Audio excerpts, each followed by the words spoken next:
Welcome to the Do It All Dad Year podcast. What Gen X dads understand. Dad-friendly entertainment for you and me. And this is Perverted Science. Does Hollywood's fetish size push to sexualize a new generation of kids with Instagram-friendly labels such as transcentric or gender fluid fickle feel very organic or child appropriate to you, says Joe, a 17-year-old debate stud for Richard Pryor High, a new charter school in Peoria, Illinois.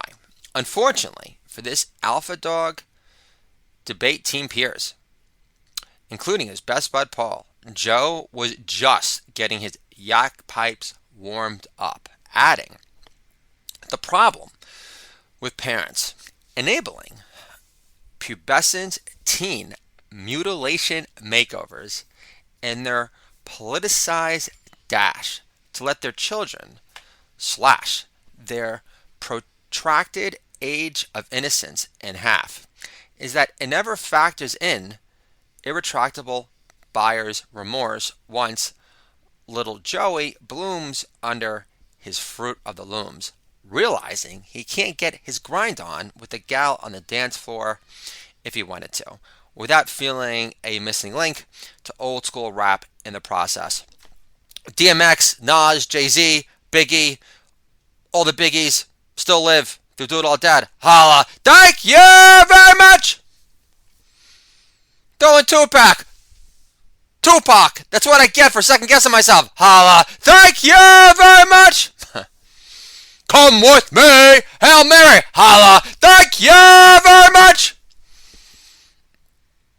Plus, whatever happened to kids being asexual from 1 through 11 at least.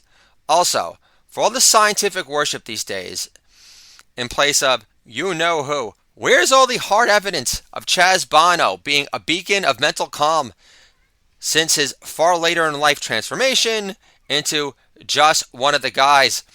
You know, the same Chaz Bono who doesn't eat wings at the bar, wishing he was at the MGM Grand in Vegas instead to hear Cher belt out If I Could Turn Back Time to relieve his severe case of blue balls paralysis already. Holla! HBO lives through just one of the guys HBO stapled back in the day. Holla! Thank you very much! Paul finally cuts off his dear debating bud and goes in for the retaliatory attack and says, is this a debate team trial run or Joe's personal open mic to test out more groan generating trans material for the Montreal Comedy Festival, which is going to get him nowhere fast? I get it. Little boy Blue in the 4th grade at 9 years old isn't expected to declare his major in gender studies at Oberlin College just yet. So why should we expect him to make a life-changing decision such as sexual realignment surgery any sooner than when he turns 19? 19 is the new 15 because that's when most kids are losing their virginity these days anyway, especially since swiping for dick pics became the death of small talk on both sides of the glory hole cubby divide. Holla! Thank you very much! I don't think the government should be allowed to intervene on their parents' behalf, though, if they start feeding their 9-year-old effeminate son enough testosterone blockers to turn him into Mayor Pete's dumpier side-up half. I bet it was Mayor Pete's idea to parade his hubby around triple mass in a Winnie the Pooh coat, as if catching the China-made virus from a stiff breeze is a bigger concern for him than barebacking in the shower at the local health club on KY Jelly Street without flip-flops on for Gay Pride Swinger Week. Holla! Thank you very much! Wait a minute. Now I'm doing trans shtick too. Look, how can I be transphobic if I'd rather suck off Bruce Jenner with no makeup on and suck up every last demon drop than go to the Lego store with my nephews again after the coast was clear with all our masks secure on, feeling like Michael Jackson on holiday in Bahrain before magic made HIV disappear. Holla! Thank you very much! I'm actually turned on immensely by females myself, knowing they typically possess tighter bods than most girls willing to date me. You also know they have no problem swallowing because they have no other use for my love juice. Also, most girls today, besides to uh, mouthwash, their go-to substitute preferred mouthwash of choice. Holla! Thank you very much. You also know they have no problem swallowing because they have no use for my love juice. I'm repeating myself already. How do I expect to get a debate scholarship by sounding like a stuttering repeat jerk off? Holla! Thank you very much. Also, most girls today have blown up looking snatches by 16. So I'm not complaining about a tighter hole to not get her pregnant in either.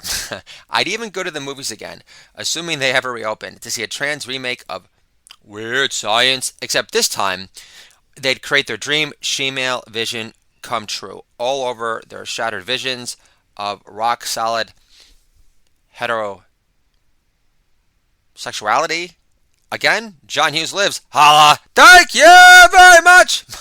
Still, I'm talking about a made-up movie, Perverted Science, where the doll who comes to life is played by a real-life, grown, trans woman who made an informed, evolved decision because she wanted to come in closer contact with her feminine side and realized along the way how she made a better looking chick compared to an average dude. And if you got it, flaunt it, baby! Mike Myers lives, obviously. Holla! Thank you very much! I tried putting a pink wig on once and makeup after my girlfriend got a strap on for us to play with, allegedly, versus that arranged to be the other way around. And never in a million years did I think I looked like such an ugly, homely looking bitch. Granted, when I played basketball in junior high, I used to run on my tippy toes, looking like I was running in high heels instead of high tops. But this still doesn't mean I wasn't a gentle high stepper of any kind. If LeVar Ball was my substitute coach dad, he'd still bark in the sidelines at me, yelling, "We're trying to sell bowler wear, son, not Jimmy Choo's." Holla! Thank you very much! I think Paul and I should start selling trans jokes to Dave Chappelle because he can afford to not give a shit, and we can't. Who wants to have that debate next? White comics can't get away with this material today ever. Even Aerosmith, the American Rolling Stones, is getting grief these days for their song, Dude Looks Like a Lady, which is ridiculous because in the song, Steven Tyler takes more than a peek, proclaiming with surging, mounting lust. Oh, what a funky lady, and I like it, like it, like it, yeah. So did Richard Pryor. He said it was the best piece of pussy he ever had. So get over it already. Holla! Thank you very much! Hate speech? Not. Thank you very much! Maybe I won't give up on winning a debating scholarship if Chris Rock finances a new college, serving as a safe space for politically incorrect material. After all, God forbid. Enjoy the rest of your Saturday, and I'll talk to you guys soon.